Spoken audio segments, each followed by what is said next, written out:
Good morning, Chairman Casey, Ranking Member Braun, and members of the Senate Special Committee on Aging. My name is Patty Vessenmeyer, and thank you for allowing me to share this testimony of my experience with assisted living for my husband, John Whitney, during his journey through the middle stage of dementia. I found him a room in an assisted living facility in Warrenton, Virginia, that specialized in memory care. He moved in the first week of March in 2018. I provided the management team with John's history, his diagnosis, and disease progression. The following is a list of issues that I observed in the memory care unit during my daily visits with John. Poor facility design. There were blocks of rooms built around a large central room for group activities and TV. The central room was extremely loud, and high levels of noise can easily agitate dementia patients. Activity stations were set up for residents. One of these had various lengths of PVC pipe. Not kidding. Some longer than a baseball bat. These were weapons in waiting, and you can guess what happened. There was no quiet area for the residents other than their rooms. The hallways and the room blocks were isolated, making it difficult for staff to monitor. There were many incidents that I witnessed when there were no staff around. I will share one that I feel was very important. A woman fell by tripping on a raised area on the floor where the rug abutted the hard flooring. Nobody saw her fall. I found her bloody and staggering down a hallway.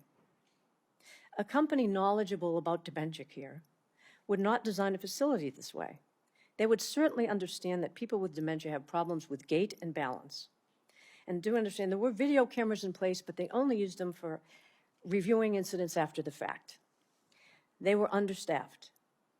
Too many patients were assigned to each caregiver. In the morning, each caregiver needed to give their assigned residents, get them up and dressed and ready for breakfast.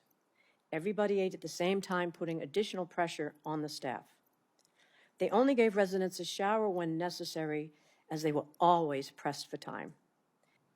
After lunch, the caregivers would place most of the residents in chairs in the main room while they worked getting the advanced stage patients back into their beds. Every day after lunch, my husband urgently needed to empty his bowels. Several times when I was there, I tried to help him, but it was difficult for me as I had had a broken arm at the time.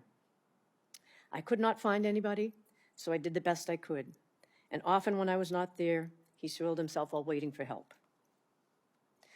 I once believe I saved a man's life. I was with my husband in a room off the main activity area. I heard someone crying for help. I ran into the hallway and found an old man on the floor trying to protect himself from being beaten with his own cane by another resident. I called for help, quickly moving closer and redirecting the attacker's attention. I kept him busy while calmly calling for assistance, trying not to further agitate him. It took several minutes before a staff member finally heard me and came to help. Night was no better, as staff levels were lower as allowed by state regulations. They placed residents who had trouble sleeping in front of a TV while they dealt with other residents. Inadequate staff training. Most of their caregiver staff were trained as nurses' aides, but nothing specific to memory care that I could see. I witnessed them providing new hires dementia training care in a conference room.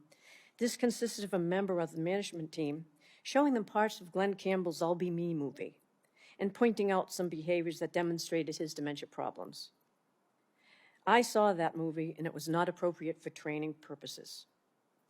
I observed several instances where caregivers and nurses displayed limited knowledge of working with dementia patients, particularly those in mid-stage of the disease who became more fearful and combative. Some examples: nurses running towards a patient, causing the resident to become combative. Quick, erratic hand movements, frightening the individual. And another example on TV was on at 9:30 p.m. with extremely high volume. Several residents were seated in chairs and wheelchairs in front of the TV. Anyone who understands dementia and sundowning would never do this. They were overstimulating these residents instead of allowing them to relax and quiet their minds for sleep. And finally, at one point, the director of the facility told me to spend less time there and let them do their jobs. Well, I could not abide because I felt they weren't doing their jobs.